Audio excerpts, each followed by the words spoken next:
você aqui. Deus seja louvado. E que Ele aumente cada vez mais o nosso amor por sua palavra. Que nossa experiência seja a mesma do salmista, que disse: quanto amo a tua lei, é a minha meditação todo dia.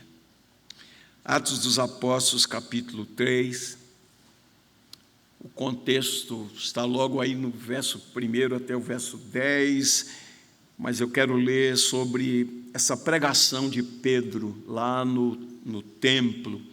Estava havendo essa transição do judaísmo para a fé cristã.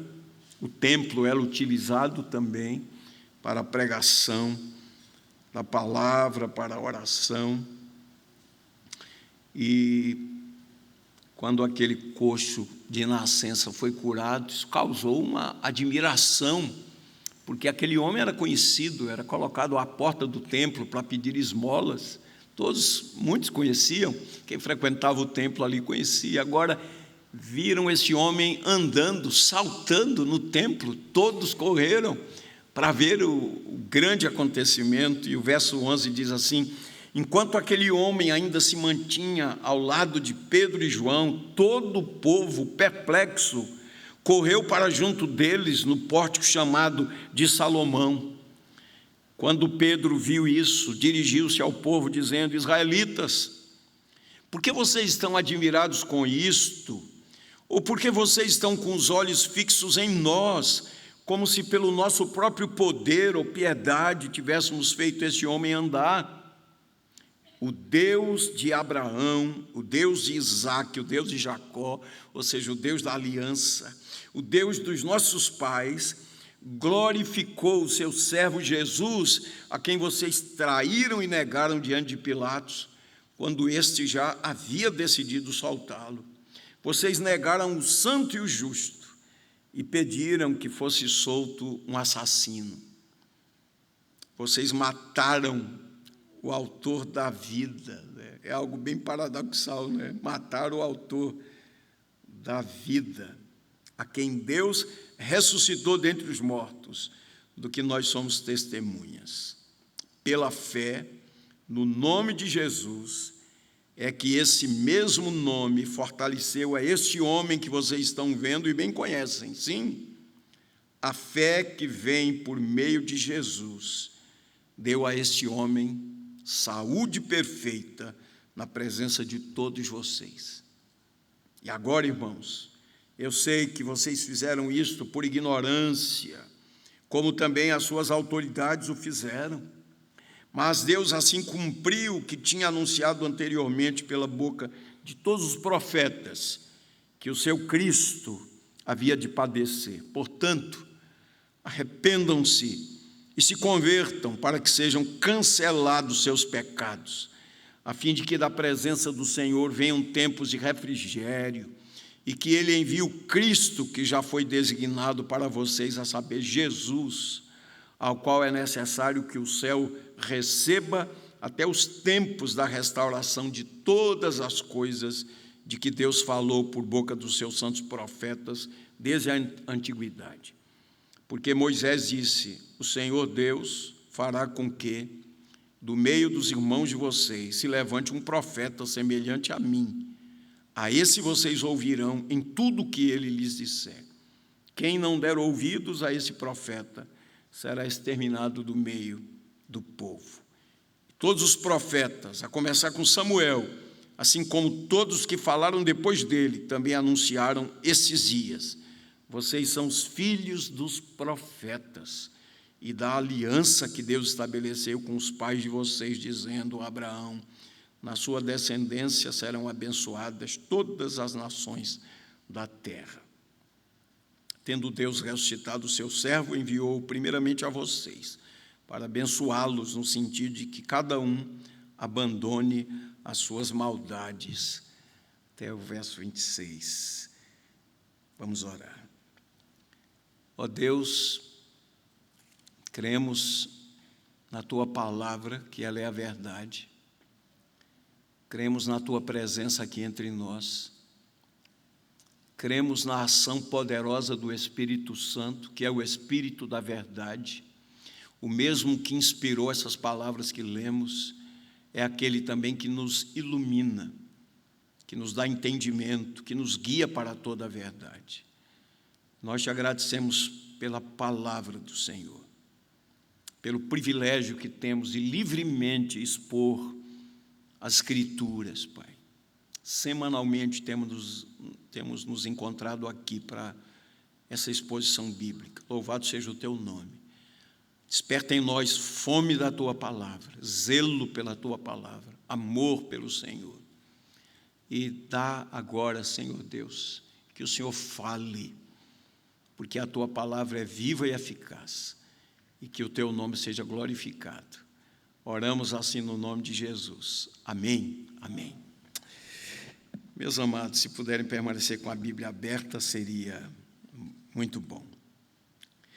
Bom, nós temos aqui o ministério de dois dos apóstolos do Senhor, Pedro e João, que foram os dois primeiros líderes da igreja neotestamentária. Como eu disse antes da leitura, os primeiros 10 versículos de Atos 3 nos falam da cura desse homem. Só lembrando aqui o texto, diz que Pedro e João foram para o templo para a oração da hora nona.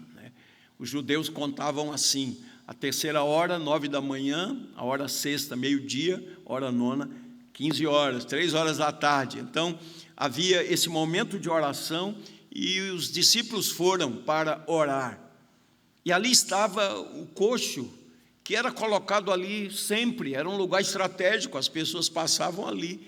E então ele estava pedindo uma esmola, pedindo um auxílio. E naquele dia, soberanamente escolhido pelo Senhor, foi o dia da cura daquele coxo, porque ele esteve ali outros dias. Certamente Pedro e João passaram por ele em outras ocasiões, mas naquele dia o Senhor havia determinado o dia da cura daquele homem. E quando Pedro e João passaram, ele pediu a esmola, e Pedro então se dirige a ele dizendo: olha para nós, para dizer: nós não temos prata e nem ouro, mas o que temos nós te damos, em nome de Jesus, levanta-te e anda. Que palavra maravilhosa, não é?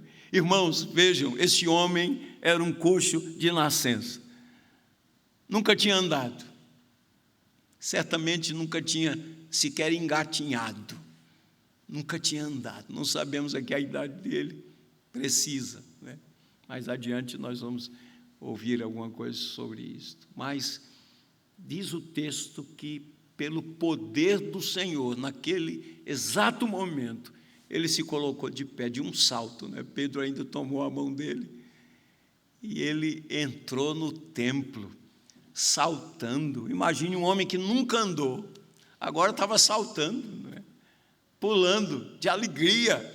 Houve um acontecimento fantástico,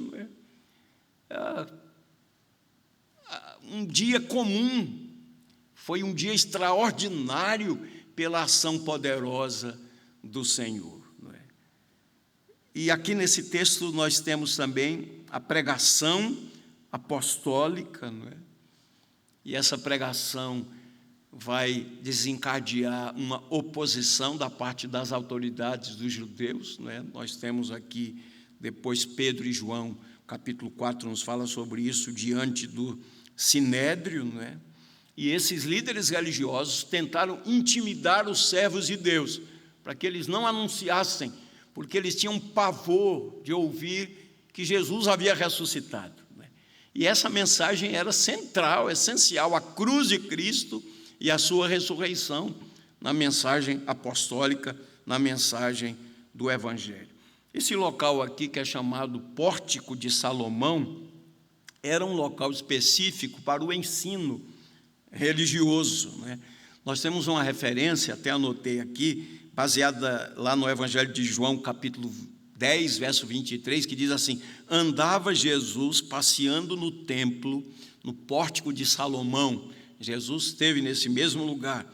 Atos capítulo 5, verso 12, mais adiante, vai dizer que os apóstolos se reuniam lá regularmente, tanto foram instrumentos de Deus para a cura, como também eles aproveitavam aqueles momentos para o ensinamento. Então, eu queria dividir essa exposição em 3 partes. A primeira parte, mostrando que a glória pertence ao Senhor. Tivemos aqui o musical dos vencedores, sexta e sábado, e uma das canções dos vencedores, daquelas canções antigas e belíssimas, a glória pertence ao Senhor, que é digno de todo louvor. Versos 11 e 12. Segunda divisão desse texto que eu quero fazer é sobre a excelência da pessoa e da obra do Senhor Jesus, versículos 13 a 16. E o terceiro ponto é o conteúdo da pregação de Pedro, que era essa pregação apostólica. E nós temos aqui desde o verso 17 até o verso 26. Então, a glória pertence ao Senhor, a excelência da pessoa e da obra de Cristo e a pregação apostólica, o conteúdo da pregação apostólica, que deve ser a nossa pregação como igreja, que somos igreja do Senhor Jesus. Então, em primeiro lugar, relendo aqui versos 11 e 12, Então, você imagine a cena, tente visualizar essa cena. Pessoas estavam ali e agora estavam vendo aquele homem, coxo de nascença, mendigo, que era colocado ali constantemente, andando, saltando, louvando a Deus, bendizendo o nome do Senhor. Aquilo atraiu a atenção das pessoas, E como é comum acontecer, queridos, imediatamente os olhos se voltaram para os apóstolos. Olha, isso é muito nosso, humano, Como a gente gosta de dar glória às pessoas, de exaltar pessoas, Como a gente gosta, e a gente tem essa tendência de estabelecer na igreja pessoas de primeira classe e os outros de segunda ou terceira classe, Então, se alguma pessoa se destaca de alguma maneira, então a tendência é de olhar para essa pessoa com outros olhos, Mas a própria palavra de Deus diz: tudo aquilo que alguém tem ou que demonstra, recebeu de Deus, por isso a glória pertence ao Senhor. E os apóstolos, cheios do Espírito Santo, estavam muito conscientes disso. Ouçam os versos 11 e 12 novamente. Enquanto aquele homem ainda se mantinha ao lado de Pedro e João, todo o povo perplexo, aqui literalmente quer dizer boquiabertos, admirados. Eu imagino os comentários, Fosse nos nossos dias, queridos irmãos, quantas fotos, Quantas filmagens, quantas publicações desse fato, Já estariam aí correndo, O assunto do momento, O assunto mais divulgado, Mas as pessoas estavam ali perplexas, admiradas, e correram para junto deles no pórtico chamado de Salomão. E quando Pedro viu isso, dirigiu-se ao povo dizendo: israelitas, por que é que vocês estão admirados com isto? Ou por que estão com os olhos fixos em nós, como se pelo nosso próprio poder ou piedade tivéssemos feito esse homem andar? Que Pedro estava dizendo o seguinte: por que vocês estão admirados? Por que vocês estão perplexos? E mais, por que é que vocês estão olhando para nós? Vejam a diferença. Quando ele se dirigiu ao coxo, disse-lhe: olha para nós, para dizer, nós não temos prata nem ouro. Mas agora, no momento da glória, ele disse: por que é que vocês estão olhando para nós? Como se pelo nosso próprio poder e piedade tivéssemos feito esse homem andar. O que Pedro estava dizendo, em outras palavras, é: olhem para Jesus. Esse homem está andando por causa do poder que há no nome de Jesus. Queridos, como nós precisamos corrigir a rota. Nós não podemos glorificar homens, não podemos glorificar pessoas.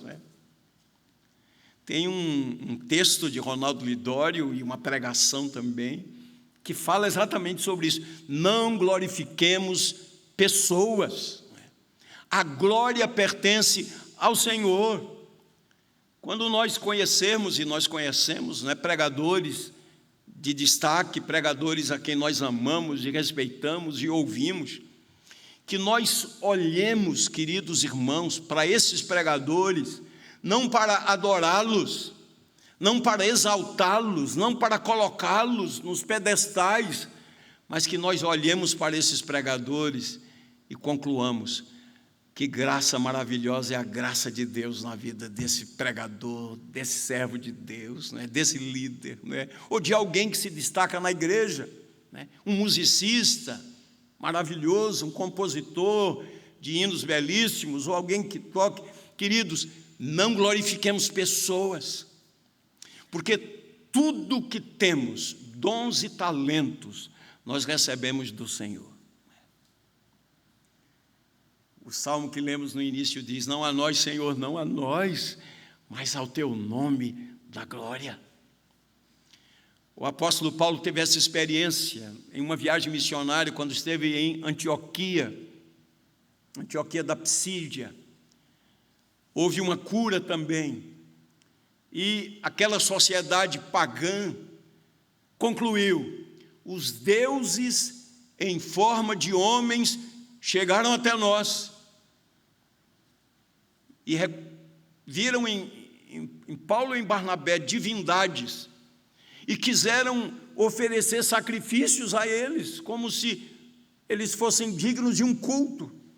E então Paulo e Barnabé saltaram no meio da multidão, rasgaram suas vestes para dizer: nós somos humanos, nós somos gente, e nós estamos aqui exatamente pregando o Evangelho, para que vocês se convertam dessas coisas vãs e conheçam ao Deus vivo. Foi a mesma atitude de Paulo quando escreveu a primeira carta aos Coríntios, uma igreja que havia adotado seus pregadores preferidos, Paulo, Apolo, Cefas. E Paulo, embora tivesse fundado aquela igreja, mas ele se considerava apenas um servo. Ele sabia, e ele chegou a dizer isso em outra ocasião: sou o que sou pela graça de Deus. E ele ficou triste quando recebeu essas notícias. Ele disse: meus irmãos, acaso vocês foram batizados em nome de Paulo? Quem é Paulo? Quem é Apolo? Apenas servos por intermédio de quem viestes a crer. Eu plantei, Apolo regou, mas quem deu o crescimento foi Deus. E agora Pedro e João têm esse discernimento, que as pessoas estão maravilhadas, admiradas, que grandes homens, poderosos. E Pedro chama a casa à ordem: por que é que vocês estão olhando para nós? Por que é que vocês estão perplexos e admirados? E olhando para nós, não foi pelo nosso próprio poder, não foi por causa da nossa piedade que esse homem está andando. Esse homem está andando por causa do poder que há no nome do Senhor Jesus Cristo. Nós não temos esse poder. Queridos, como igreja do Senhor, nós somos servos, nós somos instrumentos. Deus distribuiu dons. Alguns têm o dom da presidência, eles presidem muito bem. Outros têm o dom da liberalidade, o dom do ensino, o dom da misericórdia. Mas todos esses dons, como o nome já diz, são dádivas de Deus, são doados por Deus e devem ser consagrados ao Senhor, antes de tudo para a glória dEle e para o serviço. Então, nunca para a nossa exaltação, para a nossa glória. A glória pertence ao Senhor. Que nossa motivação, inclusive, no trabalho do Senhor, na obra do Senhor, e não somente no trabalho do Senhor, mas em tudo o que fizermos, que o façamos para a glória de Deus, para que Deus se agrade. Os reformadores, quando eles resgataram aquele princípio, somente a Deus a glória, eles compreenderam isto. E naquele contexto, se um camponês vai trabalhar a terra, um sapateiro consertando sapatos, um alfaiate, seja qual for sua atividade profissional, tudo deve ser feito para a glória de Deus, né? Mas o pecado fez um estrago tão grande, queridos, como nós queremos usurpar a glória de Deus, né? E a Bíblia diz, o profeta escreveu, Deus não dividirá a sua glória com ninguém. A glória pertence ao Senhor. Então aquele homem passou a andar por causa do poder do nome de Jesus. Segundo lugar, e aí Pedro aproveita aquela ocasião e ele apresenta aqui a pessoa e a obra do Senhor Jesus. Vejam o texto, versos 13 a 16. O Deus de Abraão, o Deus de Isaque, o Deus de Jacó, o Deus dos nossos pais, glorificou o seu servo Jesus, a quem vocês traíram e negaram diante de Pilatos, quando esse já havia decidido soltá-lo. Vocês negaram o santo e o justo e pediram que fosse solto um assassino. Vocês mataram o autor da vida, a quem Deus ressuscitou dentre os mortos, do que nós somos testemunhas. Pela fé no nome de Jesus, é que esse mesmo nome fortaleceu a esse homem que vocês estão vendo e bem conhecem. Sim, a fé que vem por meio de Jesus deu a esse homem saúde perfeita na presença de todos vocês.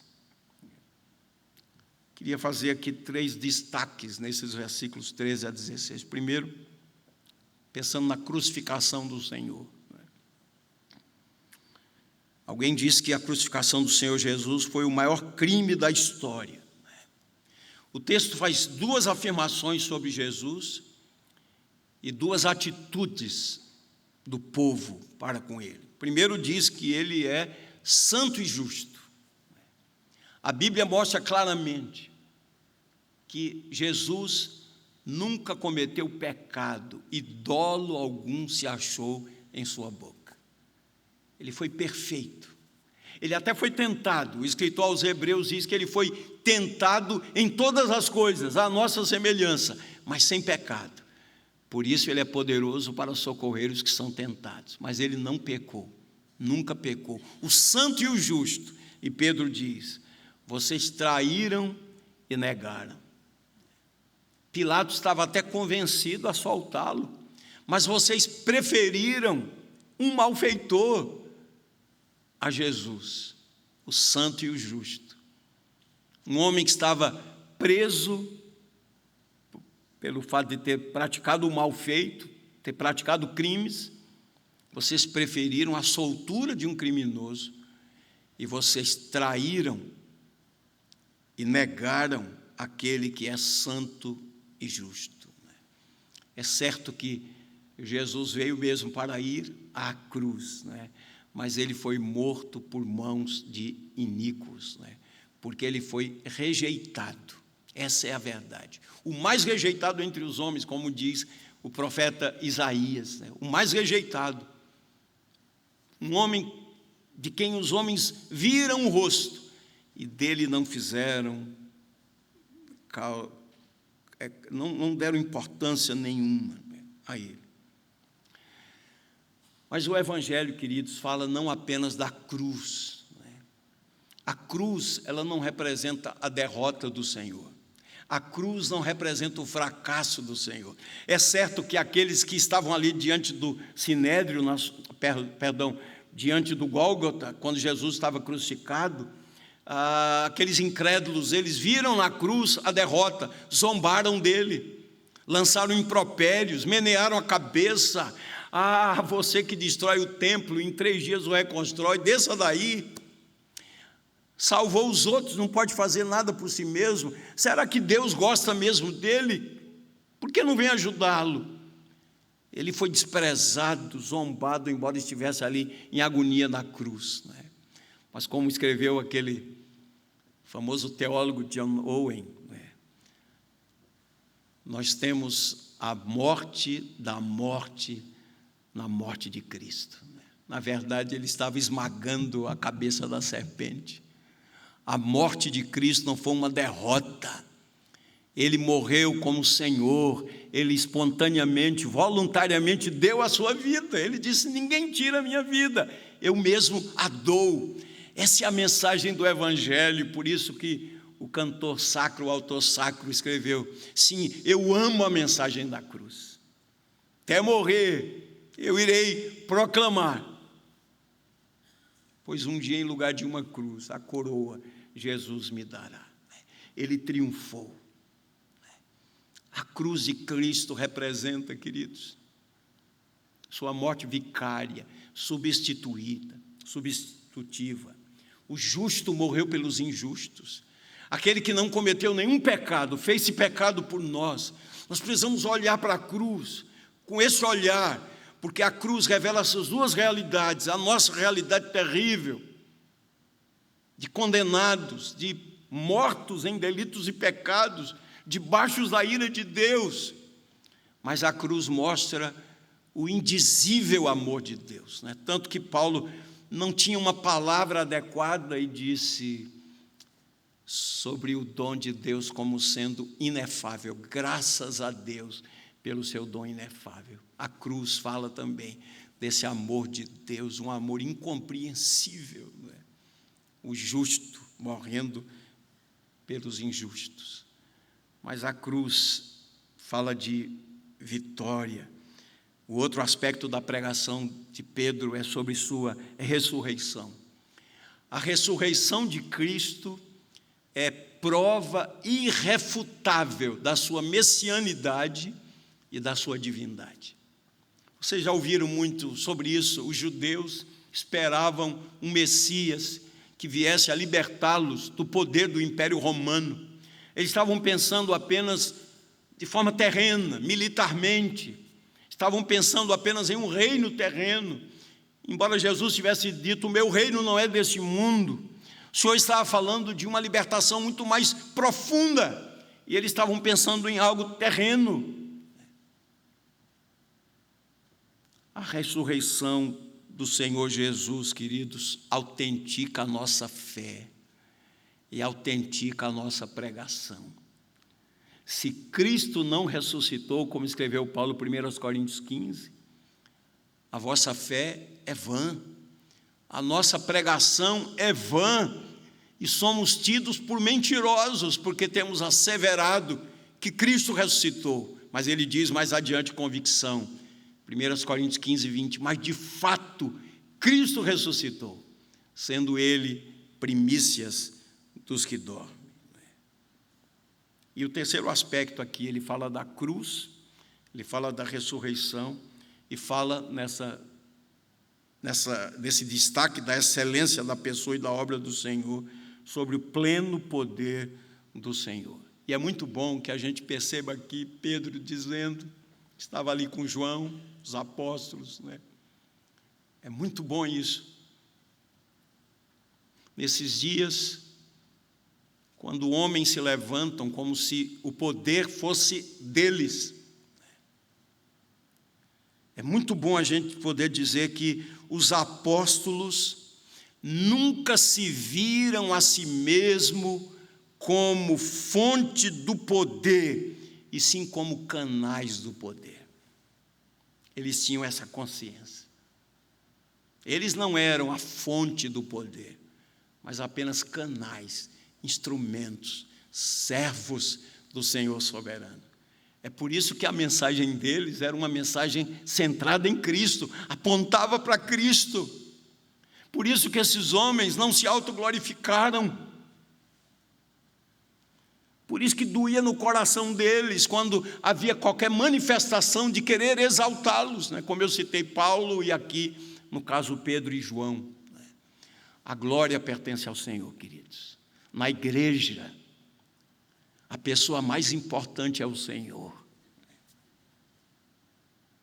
Na igreja, as atenções devem estar voltadas para o Senhor. Na igreja, nós não devemos chamar a atenção para ninguém especificamente, mas para o Senhor. Tudo deve apontar para Ele. As orações, os cânticos, a pregação, as ações da igreja, em nome do Senhor, pela graça dEle, pelo poder dEle, para a glória dEle. Ele é o centro, toda a atenção será voltada para Ele. E por fim, terceiro lugar, a partir do verso 17 até o verso 26, nós temos aqui o conteúdo da pregação apostólica. Eu tenho feito uma pesquisa sobre pregação, tenho ouvido muitos pregadores, eu particularmente gosto de ouvir pregações, gosto de ouvir pregadores. Eu dou muitas graças a Deus quando eu ouço pregadores que procuram expor a palavra de Deus com fidelidade, que o fazem com dependência de Deus, mensagens que apontam para Cristo, mensagens cristocêntricas, né? Exposição da palavra de Deus, não são ideias das pessoas, mas a Bíblia, né? Porque ao longo da história da igreja nós temos visto esses movimentos, né? Daquele tipo de pregação, por exemplo, que o texto bíblico é lido, a Bíblia é fechada e não se volta mais para a Bíblia, né? Mas nós devemos expor a palavra de Deus, né? Os reformadores deixaram um princípio muito importante: a pregação da palavra de Deus é palavra de Deus. Você expõe a palavra de Deus. Então, não são as ideias do pregador, mas quando ele diz, assim diz o Senhor. É esta a verdade da palavra de Deus. Então vejam, queridos irmãos, que os apóstolos aproveitavam as oportunidades todas que tinham para falar de Jesus. Mais adiante a gente vai ler um texto em Atos, que é o capítulo 10, quando Pedro é chamado para ir à casa de Cornélio. O Senhor estava ensinando a Pedro que ele não devia ter preconceito, que o evangelho da graça é para os gentios também, e não era lícito a um judeu entrar na casa de um gentio, e o Senhor preparou Pedro, porque já estava chamando Cornélio. Cornélio teve uma visão, e a visão dizia que era para ele chamar Pedro, que estava em Jope, na casa de um outro Simão, o curtidor, porque Pedro tinha palavras de vida para dizer. E interessante que quando Pedro vem chegando, Cornélio tinha reunido a família, certamente amigos, havia muita gente na expectativa. E Cornélio ainda não conhecia o evangelho da graça, estava sendo chamado, preparado pelo Senhor. Quando ele viu Pedro, ele se curvou diante de Pedro. E Pedro disse, levante-se, né, porque eu sou homem, né? E Pedro foi à casa de Cornélio, pregou o evangelho, falou de Cristo, da sua morte, da sua ressurreição. E ao final ele mesmo concluiu, agora eu sei que Deus não faz acepção de pessoas, em qualquer lugar que houver arrependimento, aí haverá também conversão. Eu não vou reler o texto aqui de 17 a 26, mas você pode acompanhar aí na sua Bíblia, né? Em primeiro lugar, eu vou ler só alguns versículos. Versículos 17 a 20. Agora eu estou falando sobre o conteúdo da pregação. Primeiro aspecto aqui é uma chamada ao arrependimento. A mensagem do Evangelho é um chamado ao arrependimento. Versos 17 a 20. E agora, irmãos, então Pedro agora se dirige a todos que estão ali. Eu sei que vocês fizeram isso, ou seja, crucificaram a Cristo, rejeitaram a Cristo, fizeram isso por ignorância, como também as suas autoridades o fizeram, mas Deus assim cumpriu o que tinha anunciado anteriormente por boca de todos os profetas, que o seu Cristo havia de padecer. Portanto, arrependam-se e convertam-se, para que sejam cancelados os seus pecados, a fim de que da presença do Senhor venham tempos de refrigério e que Ele envie o Cristo que já foi designado para vocês, a saber, Jesus. Nós temos duas palavras aqui, arrependimento e conversão. Nós já temos ouvido falar dessa palavra grega, né, para arrependimento, que significa literalmente uma mudança de mente, uma mudança de direção. É interessante perceber que a palavra que aparece aqui, que é utilizada por Pedro, que está falando pelo poder do Espírito de Deus, no contexto bíblico, arrependimento não é apenas um sentimento de tristeza ou um remorso, mas uma mudança profunda de atitude em relação ao pecado, em relação a Deus. Isso é arrependimento. Arrependimento não é só aquela tristeza, ou vergonha, ou remorso, mas é quando alguém enxerga o pecado, chama o pecado de pecado, ao mesmo tempo em que enxerga a santidade de Deus e confessa o seu pecado ao Senhor. O que encobre as suas transgressões jamais prosperará, mas aquele que as confessa e deixa, alcançará misericórdia. É quando alguém faz como fez Davi. Davi tinha pecado, adulterado, promovido à morte de Urias, estava lá, continuou reinando, governando a vida que segue. Mas o profeta Natã foi instrumento de Deus para confrontar Davi. E vejam o arrependimento de Davi quando você lê o Salmo 51.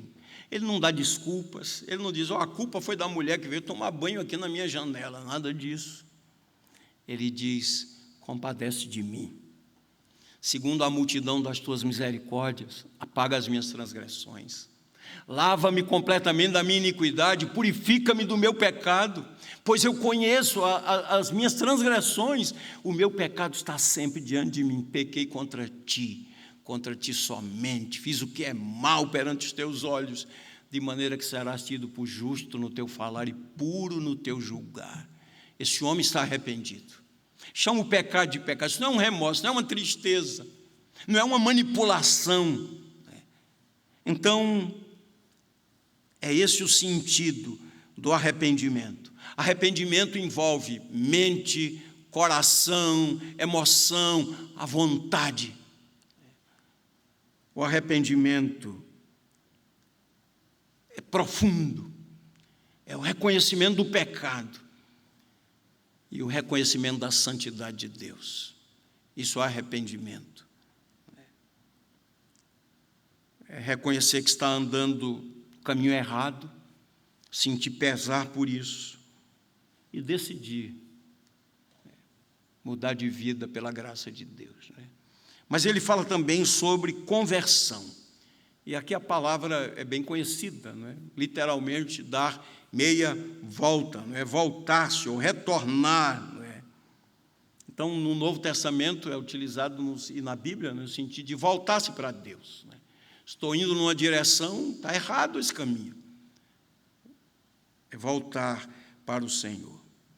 Então, alguém concluiu assim: se o arrependimento é reconhecer e abandonar o pecado, a conversão é o ato de voltar-se ativamente para Deus. Arrependimento e conversão implicam em abandono e volta.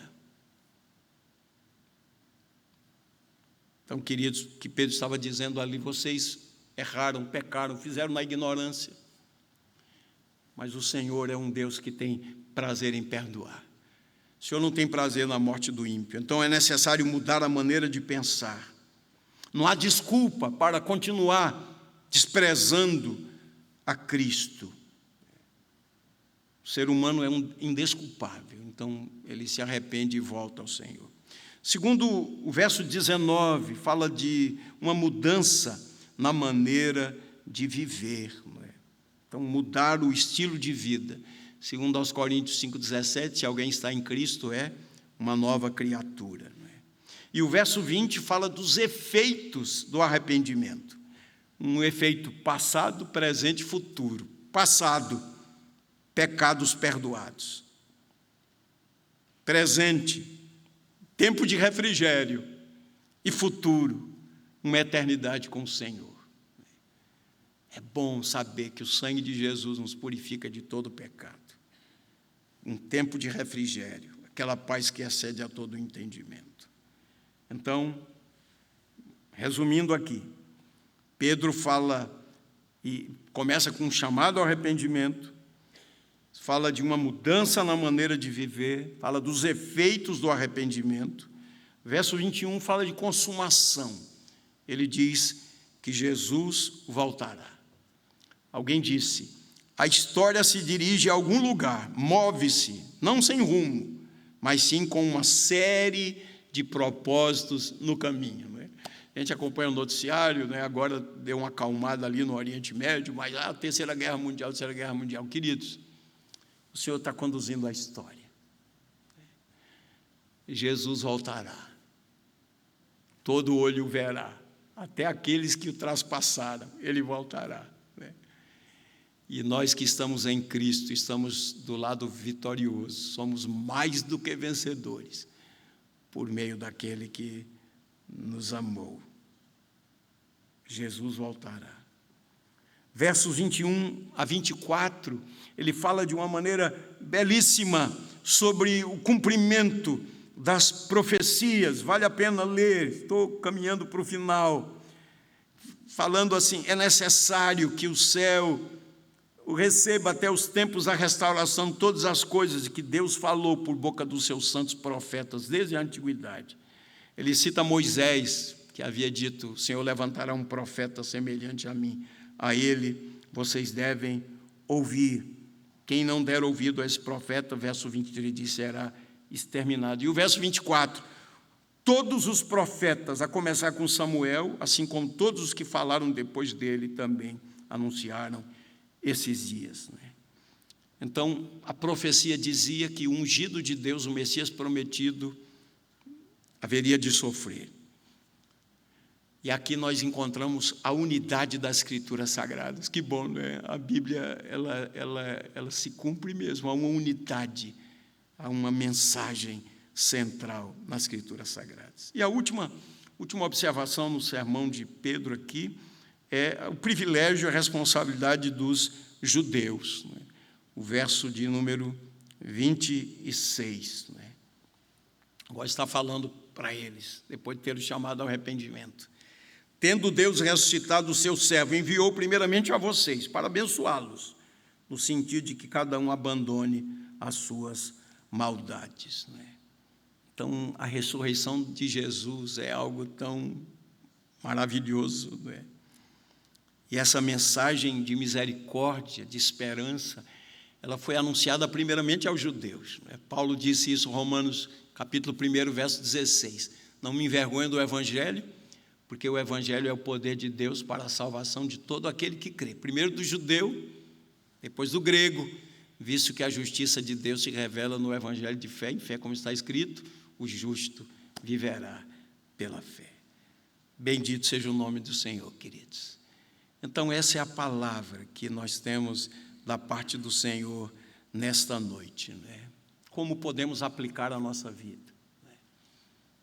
O fim principal do homem é glorificar a Deus, deleitar-se nele para sempre. Que Deus nos abençoe de tal maneira que nossa vida seja para a glória dele.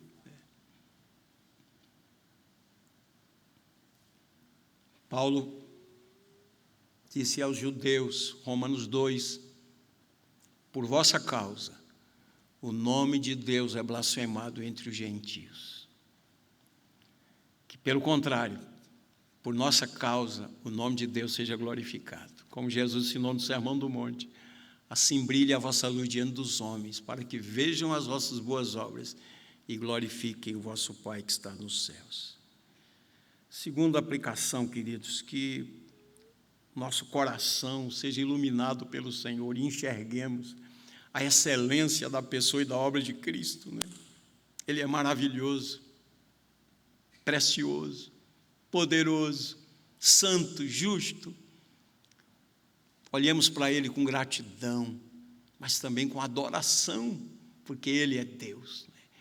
Ele cumpriu plenamente a vontade do Pai, olhando para Jesus, o cumprimento das profecias, tudo que os profetas falaram a respeito dele. Né? Desde que o Senhor falou e Moisés registrou Gênesis 3,15, chamado proto-evangelho, depois os profetas, tudo apontando para o Senhor Jesus, e Ele consumou a obra, quando disse na cruz, está consumado. Ele cumpriu a justiça do Pai. Agora, pois, nenhuma condenação há para os que estão em Cristo Jesus. E que, como igreja, nos apeguemos à pregação fiel das Escrituras, pregação cristocêntrica, a pregação que aponte para Cristo, que fale de Cristo, que conduza a Cristo, porque nós somos uma igreja do Senhor Jesus. Que Ele nos abençoe, abençoe sua vida, abençoe sua família, abençoe a igreja onde você congrega, que você seja uma bênção lá, a sua igreja também, e o nome de Deus seja glorificado. Amém, queridos?